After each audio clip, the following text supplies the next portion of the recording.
S'il existe un mot qui caractérise bien la philosophie de René Descartes, c'est peut-être le mot fondation. Je vais essayer d'expliquer pourquoi dans ce podcast. Première chose à dire, c'est que, en général, un philosophe de bonne facture, un philosophe qui réfléchit à son œuvre, réfléchit aussi au titre de son œuvre. Et aucun titre philosophique n'est écrit au hasard. Le titre du texte qu'on va étudier aujourd'hui, c'est Méditation métaphysique. Et il y a immédiatement un double enjeu avec les deux concepts qui sont mis en avant. Je vais commencer par le concept de métaphysique. Je vais bien expliquer ce que c'est et ce que ça veut dire pour Descartes. Et ensuite, on viendra au terme de méditation. Alors, c'est quoi la métaphysique ? À l'époque de Descartes, le terme métaphysique était couramment utilisé pour désigner la branche de la philosophie qui s'occupait des questions fondamentales. Les questions fondamentales, ce sont des questions qui concernent l'être, l'existence, la réalité, la cause et l'essence. Qu'est-ce que c'est que être ? Qu'est-ce que c'est qu'exister ? Quelle est la réalité qui nous entoure ? La métaphysique cherche à aller au-delà de la simple observation des faits et explorer les aspects les plus profonds de la réalité. En ce sens, Descartes choisit le terme de métaphysique parce qu'il veut souligner que son travail est une réflexion sur les aspects les plus profonds, les plus fondamentaux de l'existence humaine et de la réalité des êtres humains. Si on regarde le sous-titre des méditations métaphysiques maintenant, le sous-titre c'est les méditations sur la philosophie première. Alors pourquoi choisir ce titre de philosophie première ? Tout simplement parce que pour Descartes, il s'agit de fonder une nouvelle métaphysique. Alors pourquoi est-ce que Descartes a besoin de fonder une nouvelle métaphysique ? Je l'ai dit, la métaphysique c'est la science qui va essayer de comprendre les aspects les plus fondamentaux du monde. Mais elle va les comprendre d'une certaine manière en donnant le pourquoi. Si vous voulez, vous avez la physique qui explique comment les choses se passent, comment est-ce que dans une réaction chimique, les molécules se changent d'un certain type de molécule à un autre type de molécule. Et quand vous faites de la métaphysique, vous n'essayez pas d'expliquer comment ce changement se produit avec les réactifs, vous essayez plutôt d'expliquer pourquoi un tel changement a lieu. Qu'est-ce qui fait dans la nature des choses que ce changement peut avoir lieu ? Qu'est-ce qui peut justifier un tel changement ? C'est pourquoi on dit généralement que la métaphysique est de l'ordre du pourquoi. Pourquoi est-ce qu'il y a de l'existence ? Pourquoi est-ce qu'on est vivant ? Pourquoi est-ce qu'on se sent vivant ? Alors que la physique va plutôt répondre aux questions comment ? Comment ça se fait qu'on se sent vivant ? Comment expliquer qu'il y a du vivant ? Comment expliquer qu'il y a des consciences ? Et à chaque époque, on a une science qui explique comment ça se fonctionne, et une métaphysique qui explique le pourquoi du fonctionnement. Jusqu'au Moyen-Âge, jusqu'à la fin du Moyen-Âge, on a un modèle scientifique qui explique la réalité du monde. C'est le modèle géocentrique.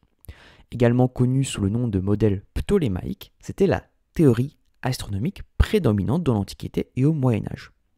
Que dit cette théorie ? La Terre est au centre de l'univers. Terre, elle est au centre de l'univers. C'est le modèle géocentrique. Géo, terre, et centre, milieu. Donc on a un univers et la Terre est au centre de cet univers. Ça veut dire qu'elle n'est pas placée n'importe où. Elle n'est pas placée à gauche, à droite, et l'univers n'est pas en extension. L'univers est fixe, stable, et la Terre est au milieu de cet univers. Un peu comme quand on prend une feuille de papier, on met le point au milieu et on voit très bien que c'est au milieu. Et les astrologues de l'époque ont tenté de démontrer pourquoi est-ce que la Terre était bien au milieu. Je vous avais dit donc physique, métaphysique. Comment ça fonctionne, c'est le modèle de Ptolémée qui l'explique. Quant à la métaphysique, elle explique le pourquoi. Pourquoi est-ce que la Terre est au centre du monde ? Et la métaphysique de l'époque, elle est contenue dans une chose, dans un texte plutôt précisément, c'est la Bible. La Bible a une métaphysique sur l'explication du monde qui nous entoure. Et l'interprétation biblique du monde insiste sur le fait que le monde ne bouge pas et qu'il est au centre de l'univers. On appelle cela l'interprétation fixiste du monde. Dans Psaume 93, 1, on peut lire « L'Éternel règne, il est revêtu de majesté, l'Éternel est revêtu, il est ceint de force, aussi le monde est ferme, il ne chancelle pas. » Alors pourquoi est-ce que, selon la Bible, le monde est au centre de l'univers ? L'homme est la créature de Dieu, elle a donc une place réservée au centre de l'univers. Ça paraît logique. Elle a de plus une place fixe parce qu'elle ne peut pas bouger.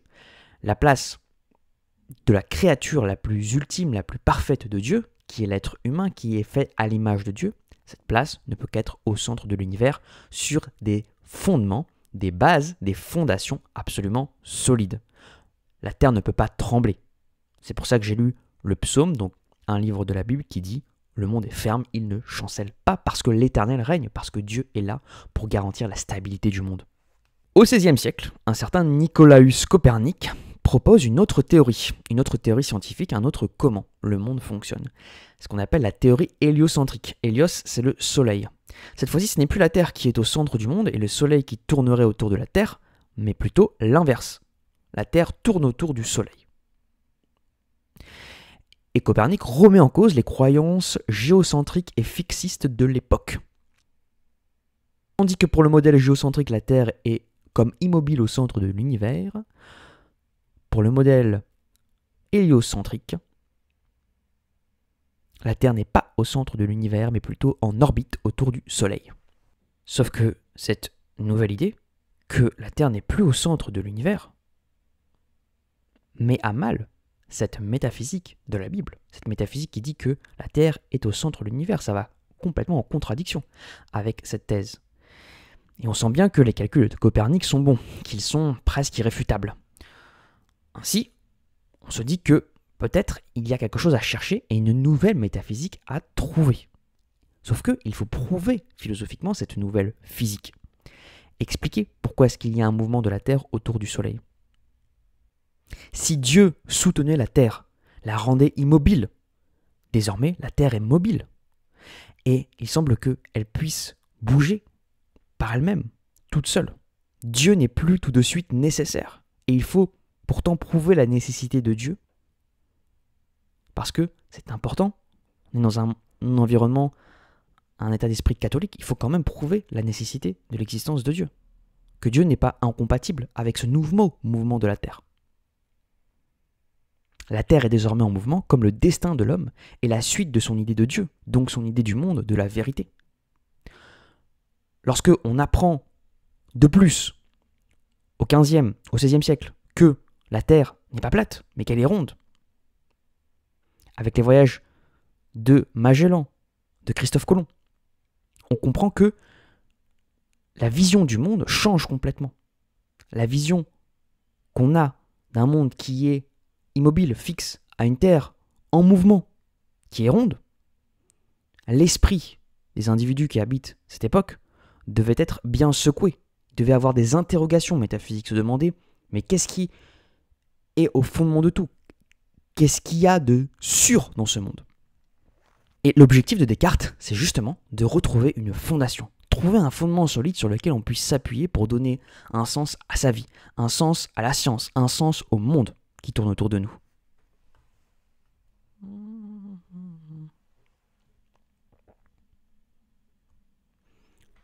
Premier sens, on s'est arrêté sur le terme de métaphysique, j'aimerais qu'on s'arrête sur le terme de méditation. Le terme de méditation, on peut l'interpréter en trois sens. D'abord, le terme méditation implique une forme de concentration mentale, de réflexion approfondie, d'introspection, dans laquelle le sujet tente de comprendre quelque chose de manière plus profonde ou plus complexe. C'est précisément l'idée ici des méditations métaphysiques, parce qu'on veut remettre en question les fondements de la connaissance et de la réalité, afin d'arriver à des conclusions plus solides, plus certaines. Et c'est par la méditation qu'on va pouvoir arriver à ces nouvelles connaissances, à cette nouvelle métaphysique. Deuxième sens, le terme métaphysique est souvent associé à des pratiques spirituelles religieuses, comme la méditation bouddhiste ou la prière chrétienne. En utilisant ce terme, Descartes peut suggérer que la réflexion philosophique est également une quête spirituelle, une recherche de la vérité ultime sur la nature de l'existence et de la réalité. Enfin, dernier sens dans lequel on peut interpréter le terme de méditation, c'est peut-être une référence à la méthode cartésienne du doute méthodique qui implique de suspendre temporairement toute croyance, toute opinion et examiner les fondements de la connaissance de manière critique. La méditation peut être considérée comme une étape préliminaire à cette méthode. Si on suit le texte à la lettre, maintenant qu'on a étudié le titre et le sous-titre, on a un avant-propos. L'avant-propos, c'est quoi? C'est une lettre qui est adressée aux théologiens de la Sorbonne. Qui sont les théologiens de la Sorbonne? Tout simplement des individus qui prennent et qui pensent que la métaphysique de la Bible est vraie et qui vont lutter pour la vérité de cette métaphysique. Or, on voit bien qu'ils sont remis en cause dans leur autorité par les résultats de Nicolas Copernic. Et Descartes ne fait rien de moins que ça.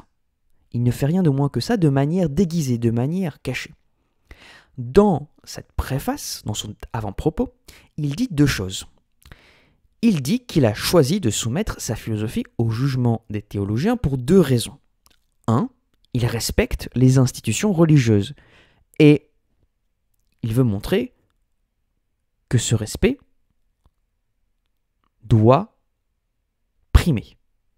Deuxième raison pour laquelle il soumet sa philosophie au jugement des théologiens, c'est que Descartes exprime l'idée que peut-être les critiques que les théologiens pourront donner à son œuvre, à ses idées, à ses théories, peut-être que ça pourra renforcer, améliorer sa philosophie.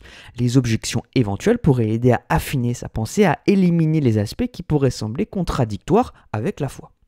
Descartes, en réalité, ici, fait un immense pied de nez à la tradition. Il remet complètement en cause le rapport à la tradition et le rapport à l'autorité. En réalité, si Descartes prend un soin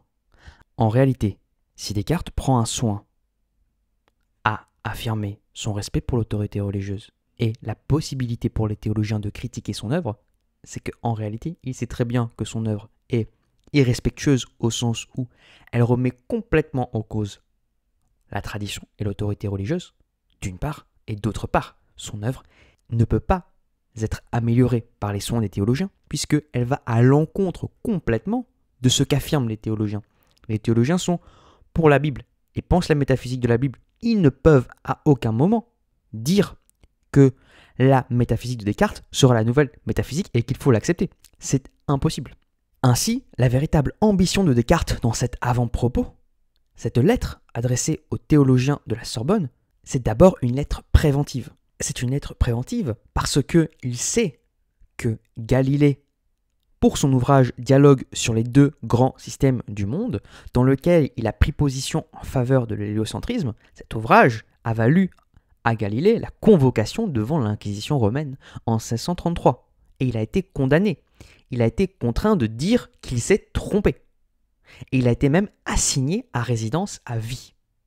Il n'oublie pas non plus un certain Giordano Bruno qui, lui, est passé sur le bûcher. Maintenant que le titre est éclairé, que la préface, l'avant-propos est éclairé, on va maintenant s'attaquer à la première méditation métaphysique de Descartes. Alors la première méditation métaphysique, elle porte sur le doute. Elle porte sur le doute pour une raison assez simple en réalité. On a dit au départ qu'on est passé d'un modèle héliocentrique, en tout cas plutôt géocentrique, à un modèle héliocentrique. Si on se remet dans l'esprit des individus de l'époque, c'était un changement majeur. Ça voulait dire que ceux dont ils étaient absolument certains, le fait que la Terre était plate, s'est avéré absolument faux. Le fait que la Terre soit ronde. Le fait que la Terre, on pense qu'elle soit au centre de l'univers, alors qu'en réalité, elle n'est qu'un point au milieu de l'univers. Au milieu de l'univers. En ce sens, on peut dire que les croyances ont été complètement bafouées, complètement remises en cause. Peut-on imaginer qu'il existe d'autres certitudes sur lesquelles les humains sont absolument assurés, d'autres certitudes sur lesquelles les humains portent des croyances absolues et qui, en réalité, sont dénuées de sens? Est-ce qu'il y en a d'autres? C'est la question que pose Descartes. Afin de vérifier s'il en existe d'autres, Descartes va examiner un certain nombre de croyances que l'on a et savoir si on peut potentiellement, oui ou non, remettre en doute, remettre en cause ces croyances. Le premier objet sur lequel Descartes va porter son attention, c'est le monde sensible. Alors qu'est-ce qu'on appelle le monde sensible? C'est simplement le monde des sens, le monde qu'on peut percevoir, qu'on peut sentir, toucher. C'est le monde qu'on voit tous les jours dans notre quotidien, qu'on expérimente dans notre quotidien. Et ce que dit Descartes, c'est qu'à propos de ce monde, il y a beaucoup de fois où on s'est trompé. Par exemple, on a pu sentir l'odeur de la cannelle alors qu'il n'y avait pas forcément de cannelle. On a pu voir un objet alors qu'en réalité c'était pas du tout cet objet. On a pu croiser une personne, on pensait que c'était notre meilleur ami, en réalité c'était complètement une autre personne. En ce sens, on peut dire que les sens sont trompeurs, la vue est trompeuse, l'ouïe est trompeuse, le goût est trompeur. C'est le premier argument des sens trompeur pour dire que la réalité qui nous entoure, peut-être qu'on peut en douter. Peut-être qu'on peut douter d'énormément de choses en ce qui nous concerne, en ce que notre esprit, notre représentation façonne dans le monde. Le contre-argument que Descartes propose, c'est de dire « D'accord, mes sens me trompent, mais en réalité, mes sens me trompent pas forcément si souvent que ça. Peut-être pour des objets lointains, effectivement, un ami que j'aurais pas vu de loin, en fait, je me rends compte que c'est une autre personne, pourquoi pas. Mais je ne peux pas douter de certaines choses qui sont évidentes. Par exemple, le fait que j'ai des mains, le fait qu'il y a un ciel. Ce sont des exemples d'événements, de situations invariantes. J'ai deux mains, là je les regarde, ça m'étonnerait que ce ne soit pas le cas. Descartes va utiliser un autre argument contre ce contre-argument pour dire que peut-être qu'en réalité, même les choses que j'estime les plus évidentes ne sont pas évidentes. C'est l'argument de la folie. Certaines personnes sont dites folles et se trompent quant à la nature même de leur corps. Ils pensent être des carafes alors que ce sont des êtres humains. Donc il est possible que dans toute ma conscience absolue et aussi intelligent que je puisse être, il est possible que je sois atteint de folie. Possible qu'on soit tous atteints de folie. Et qu'en réalité, on prend un corps pour une carafe. C'est pas impossible. D'ailleurs, si vous dites aux personnes folles qu'en réalité tu prends ton corps pour une carafe, elle vous répondra « Non, je sais que mon corps c'est une carafe et j'en suis absolument convaincu. » Un peu comme nous, on a la même certitude qu'on a deux mains. Descartes va employer un contre-argument en défaveur de l'argument de la folie, et Descartes dit « D'accord, mais ça part du principe que ces personnes sont folles. Peut-être qu'on peut imaginer qu'on est quand même rationnel, qu'on a un certain degré de rationalité, qu'on est capable de manier des règles de logique. En ce sens, si on raisonne sur l'irrationnel, on ne peut pas raisonner. On ne peut pas raisonner sur des choses qui sont irrationnelles. Si c'est irrationnel, c'est par définition quelque chose que la raison ne peut pas légiférer. C'est par définition quelque chose auquel la raison ne peut pas donner sens. Par exemple, on peut essayer d'expliquer des rêves, mais les rêves, c'est irrationnel, c'est l'imagination pure. On peut essayer d'expliquer, de trouver une signification cachée, mais comment expliquer qu'il y a tel ou tel rêve qui a été forgé, tel ou tel rêve qui a été formé? Il n'y a aucun moyen de prédire à l'avance le rêve qu'on va faire. C'est compliqué. En tout cas, ça dépasse, à l'heure où j'enregistre ce podcast, selon mon avis personnel, ça dépasse le monde de la rationalité et donc on ne peut pas le prouver, on ne peut pas réfléchir dessus tout simplement, avec les outils de la logique. Maintenant, Descartes va employer un autre argument pour dire qu'en réalité, on peut quand même douter des mondes des sens. C'est-à-dire qu'il y a des choses, ok, je vois que j'ai deux mains, je ne peux pas en douter. Eh bien, si, je peux quand même en douter. Et c'est l'argument du rêve. Lorsque je rêve, les choses me paraissent aussi réelles que lorsque je suis éveillé. Il se peut donc que quelque chose qui me paraisse réel soit en fait une illusion. C'est tout à fait possible que là, cette expérience que j'ai du monde soit un rêve. C'est tout à fait possible qu'on soit dans une simulation. C'est pas impossible qu'en réalité, il existe une autre réalité qui soit la vraie réalité et que cette réalité qu'on expérimente, cette certitude qu'on a au fond de nous-mêmes, ce soit de la poudre, ce soit une illusion, ce soit quelque chose d'absolument faux, une simulation. Descartes va donner un contre-argument à cet argument du rêve en disant « D'accord, peut-être que là je suis en train de tout rêver, peut-être que là il y a aucun de mes sens ne me donne quelque chose comme une réalité absolue, comme une certitude fixe. Par contre, dans ce monde, il existe des éléments du monde qui, eux, ne changent jamais et qui sont fixes, qui sont assurés, qui sont des vérités auxquelles je peux m'accrocher. Par exemple, la durée, le fait que le temps passe, ça c'est une donnée que je ne peux pas remettre en cause. Le temps va passer, va continuer de passer. Quelle que soit l'heure à laquelle je me lève, quelle que soit mon action dans la journée, quelle que soit ma perception du monde, il y a un mouvement et on passe du passé au présent au futur. Descartes va alors utiliser à ce moment-là l'argument du malin génie. Et l'argument du malin génie consiste à dire que même l'idée que le temps passe, l'idée qu'il y a une étendue, l'idée qu'on puisse avoir une certaine distance, en réalité tout ça a été créé par un malin génie. Un malin génie, c'est qui? C'est quoi? C'est un être tout puissant qui aurait décidé de me tromper. Il me trompe sur absolument tout. Tout ce qu'il fait, c'est me tromper. Conséquence, tout ce que je pense, tout ce que j'imagine, tout ce que je sens, n'importe quel recoin de mon cerveau est une tromperie du malin génie et il me manipule. C'est pas impossible. C'est une hypothèse que Descartes fait. C'est le doute ultime. Descartes dit, à ce moment-là, je n'ai aucune certitude sur qui je suis, sur ce que je pense, sur le monde qu'on a autour de nous. Tout est possible. C'est pas inimaginable qu'un malin génie puisse être là et transforme toute notre perception en des choses qui sont absolument fausses, simulées. En ce sens, Descartes conclut que nos connaissances, au fond, ne sont jamais assurées. Même si on se base sur quelque chose de stable, on pense des certitudes fixes, on pense une assurance pour le futur, avec des calculs, des données, ces connaissances ne valent rien, parce qu'elles peuvent être le fruit d'un malin génie qui contrôle notre pensée. Objectif de la méditation 1 de Descartes est atteint. On doute de tout. On est dans un doute absolu. Et le lecteur pense à ce moment-là que toute sa vie, tout ce qu'il a expérimenté, peut-être est faux. Et que ce lecteur n'y peut absolument rien. La deuxième méditation va porter sur l'esprit humain. Elle va porter sur l'esprit humain pour une raison assez précise. Je vous ai dit, l'objectif de Descartes, c'est la fondation. C'est pas du tout de vous laisser dans le doute. On va méditer sur le doute, mais on va essayer de voir qu'est-ce que ça peut nous apporter. Descartes se demande s'il existe une chose, un événement, une certitude dont il serait absolument impossible de douter. Une vérité, en somme, indubitable. Descartes veut savoir s'il est possible de trouver une base solide pour la connaissance, sur laquelle on pourrait construire un système de certitude. La première chose que remarque Descartes, c'est que il y a une chose qu'on peut connaître mieux que les sens, que le monde qui nous entoure, c'est notre esprit.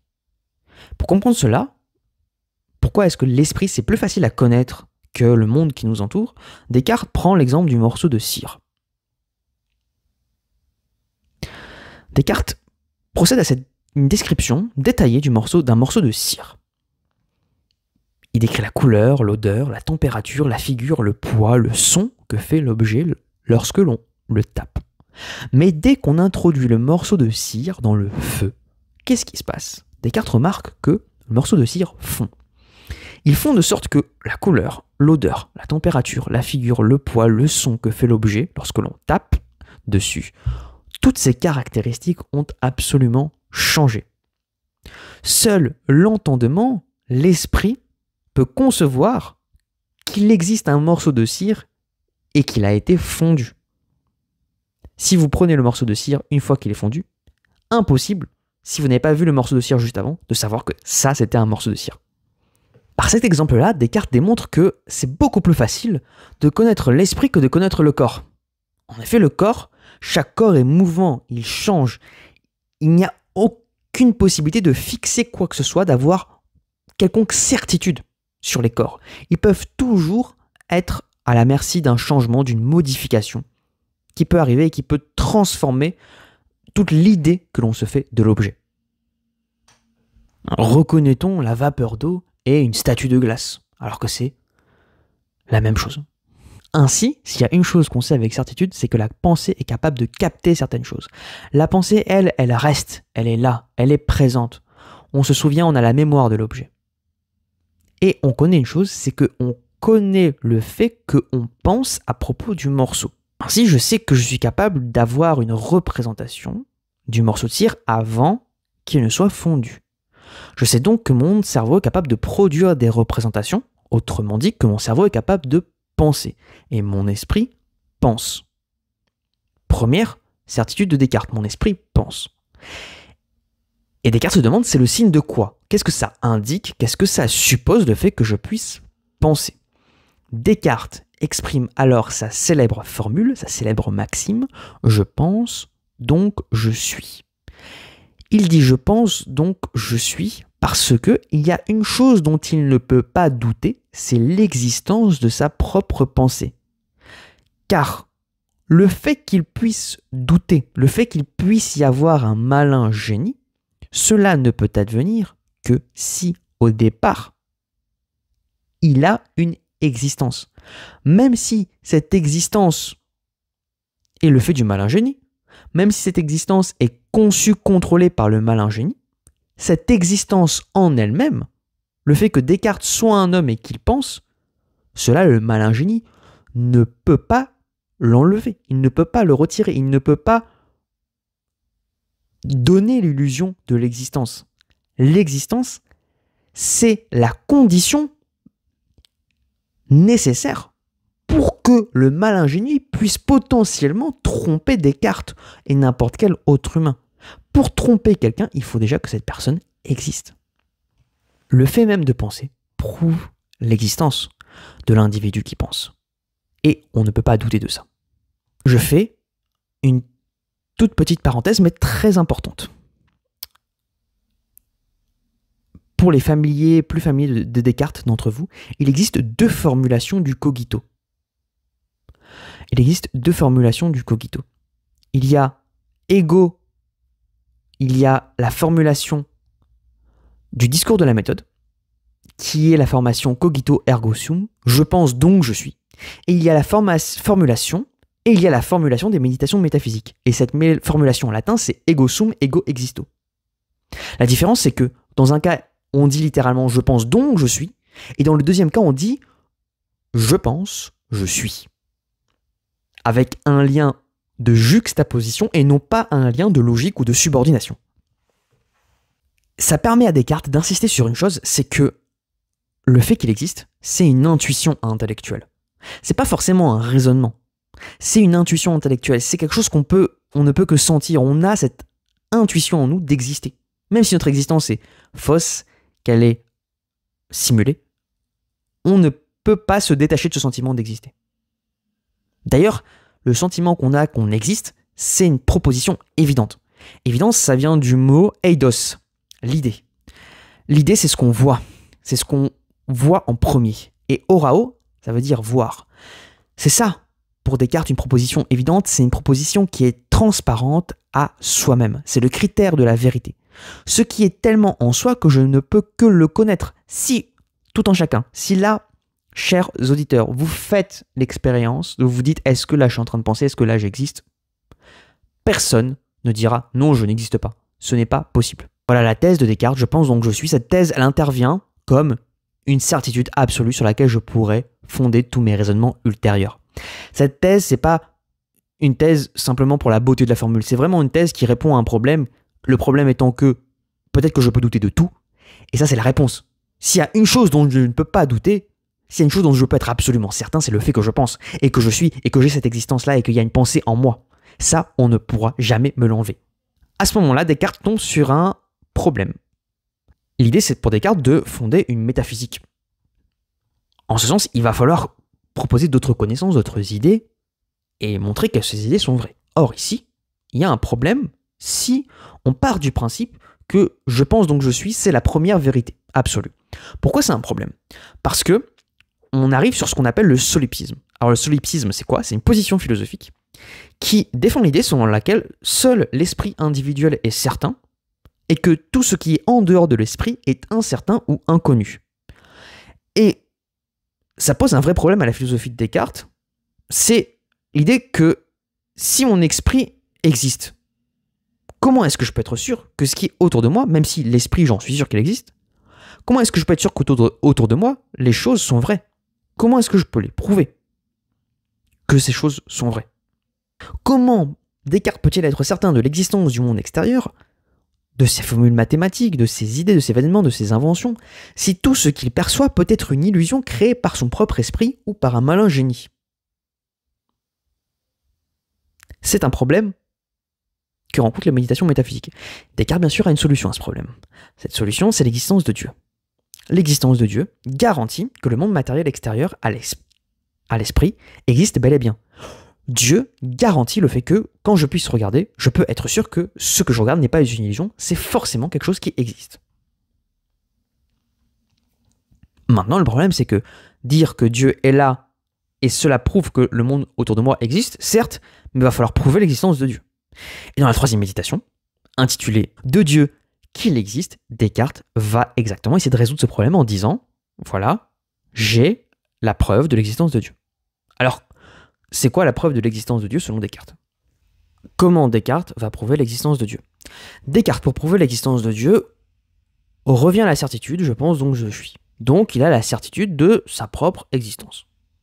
Or, si Descartes existe, c'est que il doit y avoir une chose, une entité, un événement, qui a créé son existence. Descartes ne peut pas être la cause de son propre être. Il ne peut pas lui-même avoir créé sa propre existence. Descartes ne peut pas avoir créé sa propre existence. Il considère que l'homme est un individu qui est fini.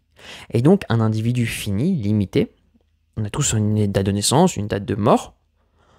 En ce sens, on n'a pas les capacités en nous de nous auto-créer. D'ailleurs, on voit bien qu'il n'y a aucun être humain qui est capable de s'auto-créer. C'est littéralement impossible. Descartes conclut donc qu'il doit donc y avoir autre chose qui crée l'être humain. Or, l'être humain est quand même un être avec une capacité de pensée très grande, une capacité d'agir sur le monde extrêmement grande. Il doit donc y avoir un être encore plus parfait qui a au moins les perfections de l'homme pour pouvoir créer l'être humain et son existence.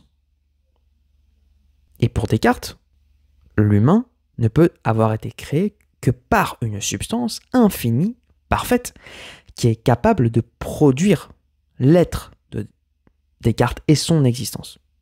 C'est ce qu'il appelle Dieu. Alors pourquoi est-ce que la substance infinie et parfaite, pourquoi est-ce que ce serait une substance infinie et parfaite qui crée l'homme? Pourquoi ce ne serait pas n'importe quelle substance, une substance qui est juste un tout petit peu plus intelligente que l'homme, un peu moins contradictoire et qui aurait juste la capacité de s'auto-reproduire? Pour Descartes, ça, c'est pas juste parce que en l'être humain, il y a l'idée de perfection.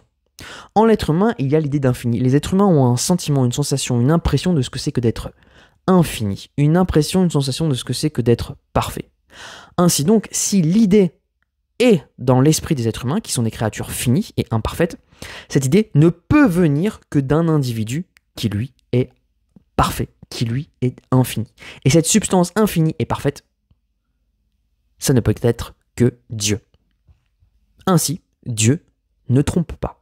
Dieu garantit l'existence des choses autour de moi, du monde autour de moi. Pourquoi est-ce qu'il garantit l'existence des choses autour de moi, du monde autour de moi? Parce qu'il est parfait. Et la perfection de Dieu implique qu'il ne peut pas être trompeur. Si Dieu existe et qu'il est parfait, il ne peut pas nous tromper en nous donnant de fausses perceptions. Il ne peut pas nous tromper en nous donnant de fausses perceptions. Les perceptions qu'on a du monde réel sont bien vraies. Je fais une petite parenthèse encore une fois très importante. Je voudrais ici dire que ça ne fait aucun sens, surtout si vous êtes en classe de terminale, ou que vous rédigez quelque chose pour le baccalauréat, ou pour le CAPES, ou pour l'agrégation de philosophie. Ça ne fait aucun sens de parler de Descartes comme d'un sceptique. Ça ne fait aucun sens de parler de Descartes comme d'un sceptique. Pourquoi? On peut distinguer 3 formes de doute. Le doute hyperbolique, le doute méthodique et le doute sceptique. Descartes utilise les 2 premiers et pas le 3e. Je vais vous expliquer la différence. C'est quoi un doute hyperbolique? Un doute hyperbolique, c'est un doute excessif et systématique qui est un outil utilisé pour remettre en cause toutes les croyances et toutes les connaissances préalables. C'est le doute que Descartes, c'est la méthode qu'il utilise dans la première méditation qu'on avait ensemble, à savoir le fait que peut-être que tout ce qui existe autour de moi est absolument faux et tout ce que je pense peut-être que c'est absolument faux. Ça c'est le doute hyperbolique, mettre en doute absolument tout ce à quoi on peut penser, tout ce qu'on peut imaginer. Il y a ensuite le doute méthodique. Le doute méthodique, c'est une approche systématique du doute qui est utilisée comme une méthode et une recherche de la vérité. Le doute, c'est un moyen pour parvenir à une fin, et la fin, c'est la vérité. En ce sens, le doute de Descartes, c'était vraiment, on va utiliser l'hyperbole, donc on va mettre de côté tout ce qu'on sait, on va imaginer que peut-être c'est faux, on va douter de tout ce qui nous entoure. Mais ce doute-là, il est méthodique. Il est méthodique parce qu'il a un intérêt, c'est de prouver une vérité par la suite. C'est de l'utiliser comme un levier afin de parvenir à une certitude par la suite. Et donc, l'état de doute est temporaire. En ce sens, Descartes se distingue bien des sceptiques. C'est quoi le doute sceptique? C'est une attitude de doute continue. C'est une attitude de doute profonde, qui est aussi motivée par la recherche de vérité, qui est aussi motivé par la recherche de fonder des connaissances. Mais le principe du doute sceptique, c'est de remettre de manière persistante en cause la validité de diverses croyances et affirmations. Non pas pour justifier, non pas pour affirmer derrière, mais simplement douter pour remettre en cause.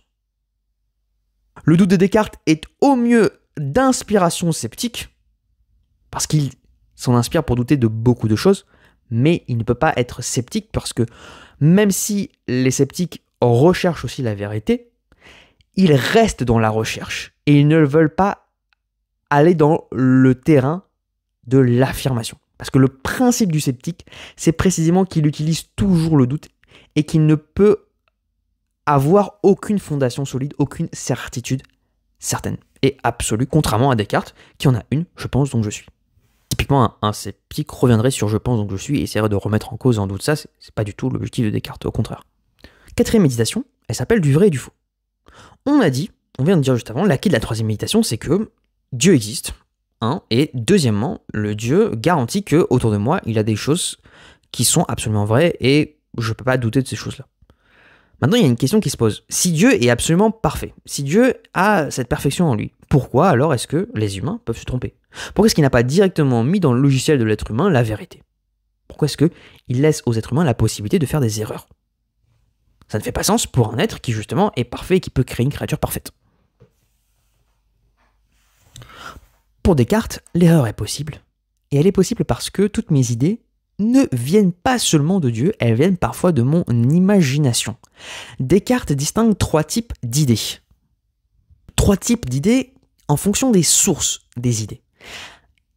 Descartes parle d'abord des idées innées. Les idées innées, ce sont les idées que nous possédons dès notre naissance. Elles sont indépendantes de toute expérience. Ce sont les idées considérées comme universelles et nécessaires.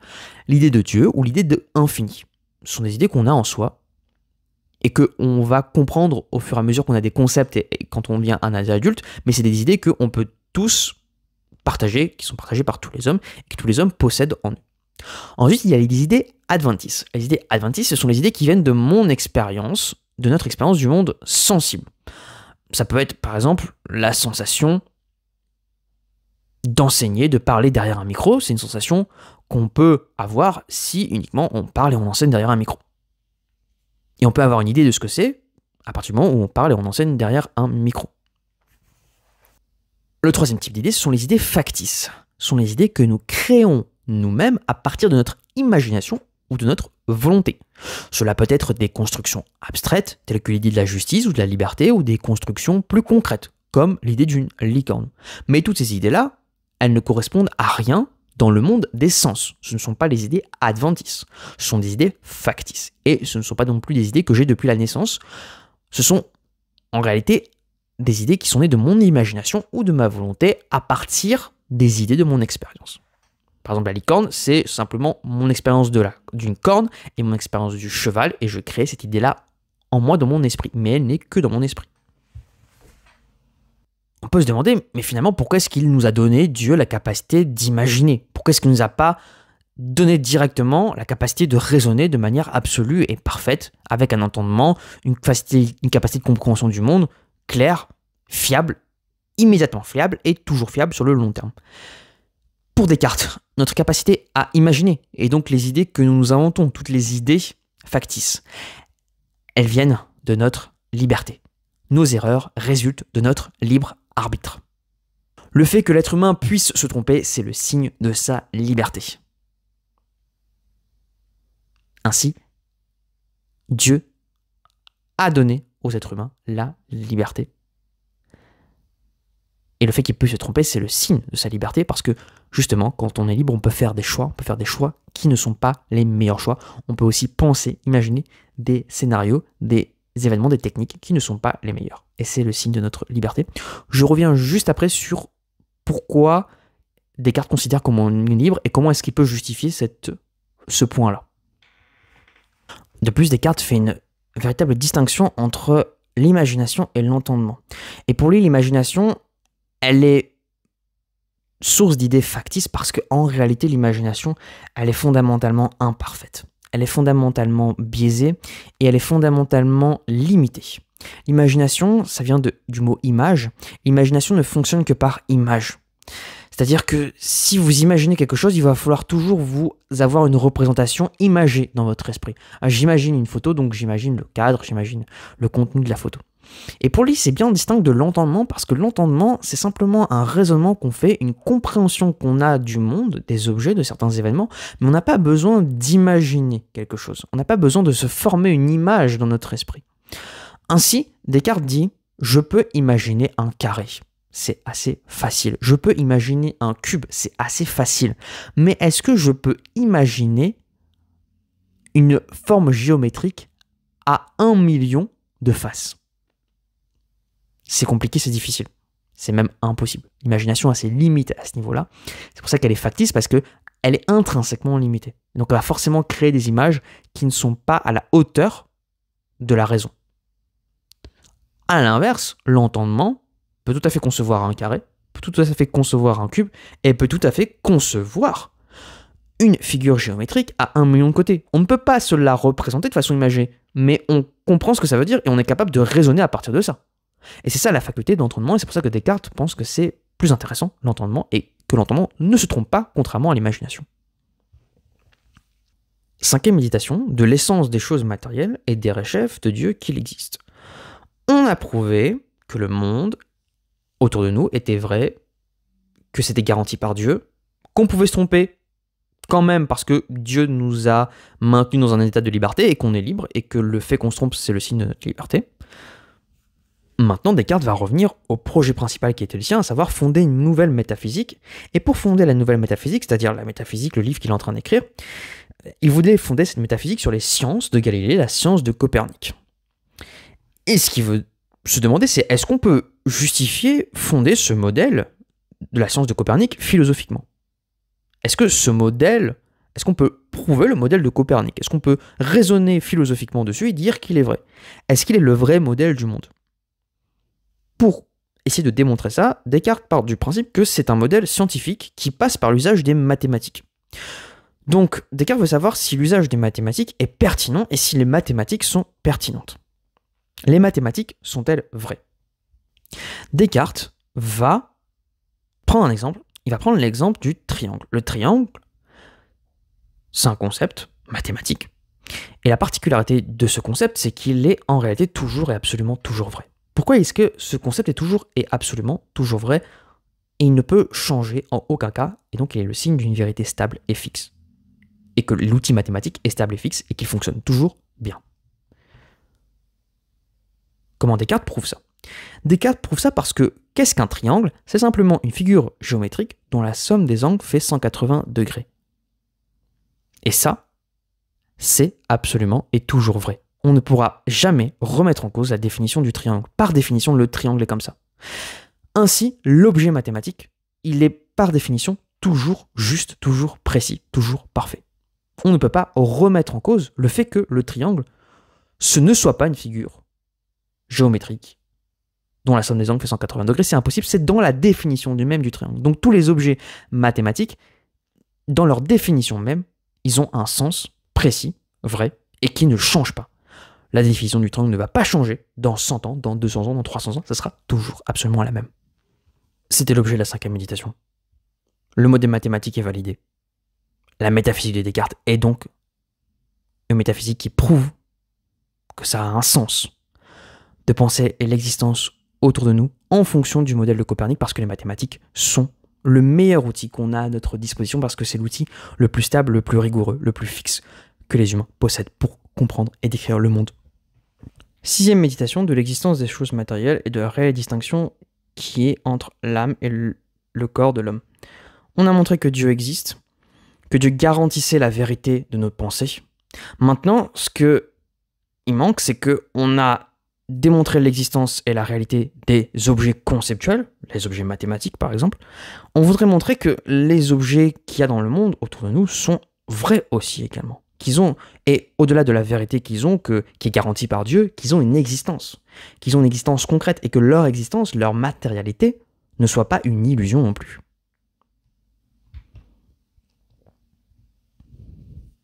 La thèse de Descartes pour justifier l'existence du monde sensible, c'est de dire que la réalité est faite de deux substances. Alors c'est quoi une substance? Le terme substance nomme la stabilité et la persistance de ce qui existe, par opposition aux phénomènes qui sont changeants. On peut l'entendre dans plusieurs sens. Le terme est souvent employé pour désigner des constituants concrets, le bois, le marbre, qui peuvent prendre diverses formes. C'est ça la substance au départ. C'est la matière, même l'essence de la chose, qui peut prendre différentes formes mais qui va rester la même. Par extension, le substantialisme métaphysique suppose une entité permanente, la substance, support de toute chose qui existe par elle-même et ne dépend de rien. Ce serait un bon exemple, ce serait le bois. Le bois en lui-même a une existence et il est le support des arbres, il est le support des tables, il est le support de vélos en bois.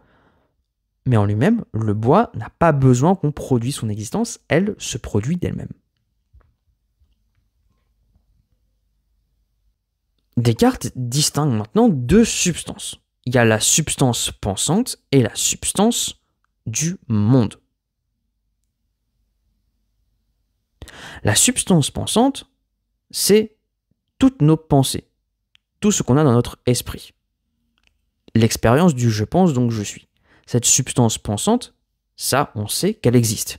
On sait qu'elle existe parce que l'expérience qu'on va faire de notre conscience, elle est toujours là. Elle ne change pas, elle n'est pas modifiée, elle peut prendre différentes formes, elle peut prendre la forme de l'écriture, elle peut prendre la forme de la musique, elle peut prendre la forme de l'architecture, qui s'incarne dans le monde, mais cette pensée qu'on a de nous-mêmes, elle ne change pas, et donc c'est une substance, la substance pensante. On sait que cette substance existe, on l'a prouvé en disant que je pense donc je suis. Maintenant, le monde aussi, en réalité, est une forme de substance. Et le monde aussi a une forme de permanence, une forme de stabilité, une forme de réalité. Cette substance, c'est la substance étendue. Alors c'est quoi les caractéristiques de la substance étendue? C'est qu'en réalité, il y a toujours de l'extension. Il y a toujours un espace. C'est ça le principe de la substance étendue, c'est qu'elle est toujours dans l'espace. Et le monde concret, le monde qui est autour de nous, il y a au moins une substance qui ne change pas, c'est l'espace. Il y aura toujours de l'espace. C'est-à-dire un lieu dans lequel on peut se déplacer, ou un lieu dans lequel on peut imaginer des déplacements. Cette substance étendue est principalement constituée de matière. La matière, c'est ce qui est solide au toucher. L'espace, en effet, est principalement constitué de matière, en tout cas pour le monde et dans la géométrie, dans la philosophie de Descartes, c'est-à-dire le monde qui nous entoure, la matière, l'eau, le vide, c'est une forme d'espace, c'est une forme de matière. Les caractéristiques de la matière, c'est que elle se mesure, elle se quantifie et elle est soumise aux lois de la causalité.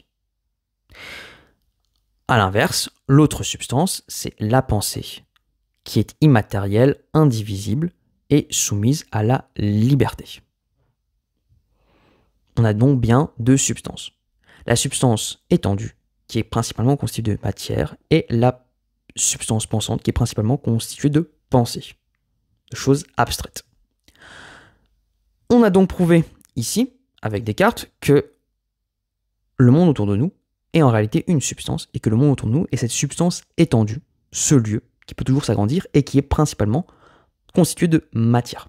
Et ça, on peut en être sûr et certain, puisque Dieu garantit la vérité de ce raisonnement, et l'existence est garantie parce que cet espace qu'on a autour de nous est une substance, c'est-à-dire quelque chose qui ne peut pas changer au cours du temps. Toujours autour de nous, il y aura de l'étendue.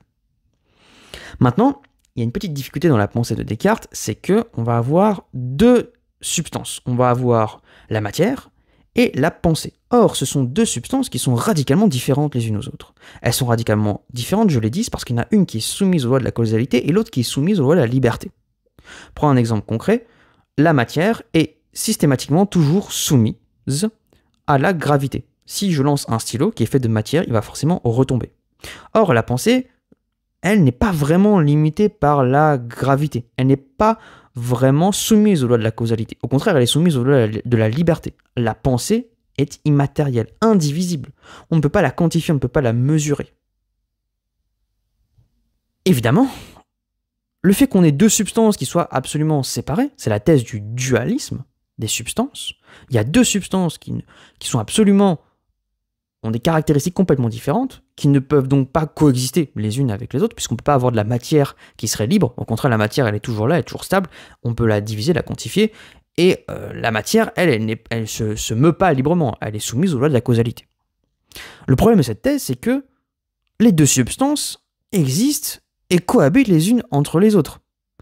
Comment est-ce que je peux soutenir le dualisme du corps et de l'esprit alors que les deux substances interagissent? En effet, on constate que, et c'est le cas, si je pense à bouger mon bras s'exécute.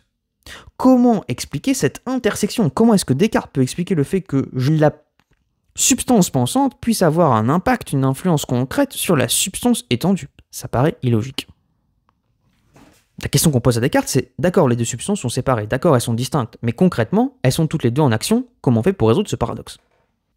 Descartes développe la théorie de l'interactionnisme.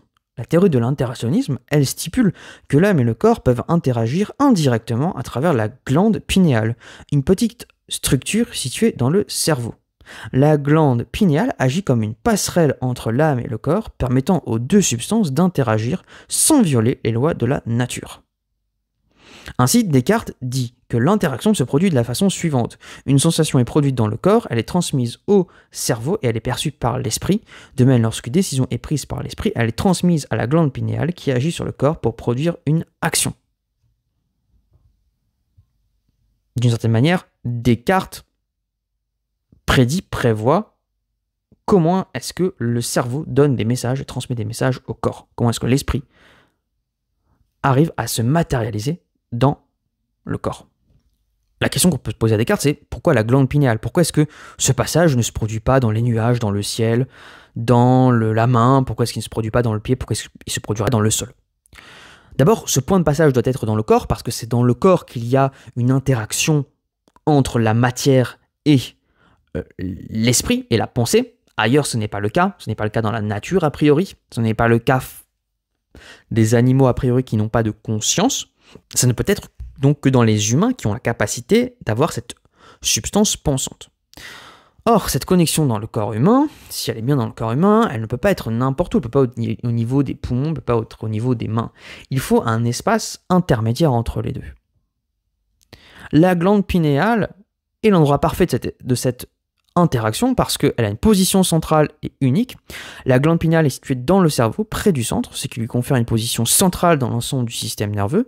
Sa singularité anatomique fait d'elle un point idéal d'action entre le corps et de l'âme. Et deuxièmement, c'est l'absence de symétrie.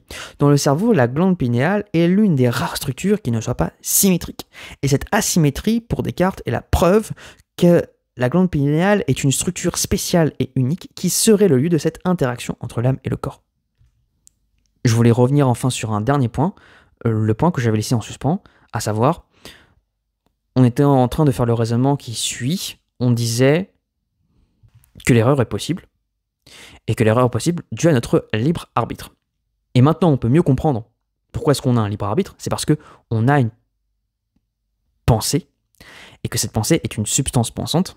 Or, cette substance pensante, qu'est-ce qu'elle a comme caractéristique? C'est d'être insoumise aux lois de la causalité. On ne peut pas la prédire, cette pensée. Elle vient, elle s'en va, elle fait des siennes, elle génère, suscite des pensées inattendues, saugrenues, toujours différentes les unes des autres, géniales parfois, imprévisibles, à des moments auxquels on ne s'attend pas. La pensée n'est pas le lieu du déterminisme, de la détermination, elle n'est pas prédictible. On ne peut pas prévoir une pensée. En ce sens, la pensée, elle est authentiquement libre, et le fait qu'on pense, c'est le signe de notre liberté. Puisque nous sommes des animaux pensants, nous sommes les animaux les plus libres, et on a cette capacité en nous, justement, à défaire, non pas notre corps des lois de la causalité, parce que notre corps fait partie du déterminisme, notre corps va être bougé, modifié par l'environnement, mais notre esprit est capable, lui, de choisir en tout état de cause. Ça ne veut pas dire, Descartes ne le nie pas, qu'il n'y a pas d'influence, qu'on ne peut pas être manipulé, qu'on ne peut pas avoir une pensée, des biais qui vont orienter notre pensée. Mais, Ce n'est pas parce qu'il y a des influences que la liberté n'est pas intrinsèque au fonctionnement de la pensée, puisque dans son fonctionnement même, la pensée, c'est ce qui ne peut pas être prédit par des lois. Et ça ne peut pas être prédit par des lois, parce que la pensée est de nature imprédictible. La preuve de la nature imprédictible de la pensée, c'est le flux de conscience qu'on a au quotidien et qui montre que chaque idée que l'on possède, on ne sait pas, c'est impossible de déterminer d'où elle vient. À quelle heure, à quelle fréquence. C'est extrêmement compliqué, extrêmement complexe. Probablement pour Descartes, impossible, en ce sens, la pensée est libre. Je vous avais dit de garder un mot en tête pour décrire l'expérience de René Descartes, c'est le mot de fondation. Descartes a fondé, ici, la métaphysique et la philosophie, d'une certaine manière nouvelle, la philosophie moderne. Et la fondation de cette métaphysique, de cette philosophie moderne, passe par ce qu'on a appelé le subjectivisme, à savoir l'idée que maintenant, désormais, c'est du sujet que vient la connaissance. Le passage de Descartes, au moment où il dit « je pense donc je suis », il dit que ça c'est la première vérité fondamentale. C'est un passage qui est important dans l'histoire de la philosophie parce que, au départ, on pensait toujours que l'origine de la connaissance serait ailleurs. L'origine de la connaissance des hommes sur le monde, c'est dans les livres, c'est dans l'autorité, c'est peut-être aussi dans Dieu. Et ici, pour la première fois, Descartes dit « l'origine de la connaissance, c'est notre rapport au monde. C'est nous qui décidons, c'est nous qui voyons comment se situe le monde. » Alors ça ne veut pas dire qu'on est absolument libre de tout. Il existe Dieu, il est là, il est présent. On ne peut pas le nier. Descartes le prouve de manière certaine. On ne peut pas nier l'existence de Dieu. Maintenant, cette connaissance de Dieu, d'une manière ou d'une autre, elle part de l'existence de l'homme. Et c'est pour ça qu'on a appelé le tournant subjectif, la philosophie de Descartes, la philosophie du sujet, parce que pour la première fois, on va penser que l'homme est le créateur de son environnement, de ses connaissances. Le fondement, la fondation plutôt, de la modernité, c'est vraiment l'idée du sujet.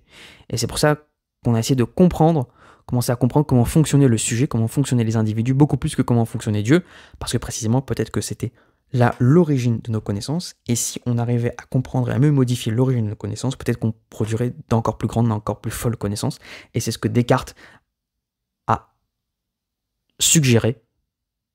Et cette idée que notre connaissance, notre opinion sont d'abord basées sur nous-mêmes, c'est, d'une manière ou d'une autre, une idée qui est héritière de celle de Descartes, à savoir le sujet comme souverain de son propre monde.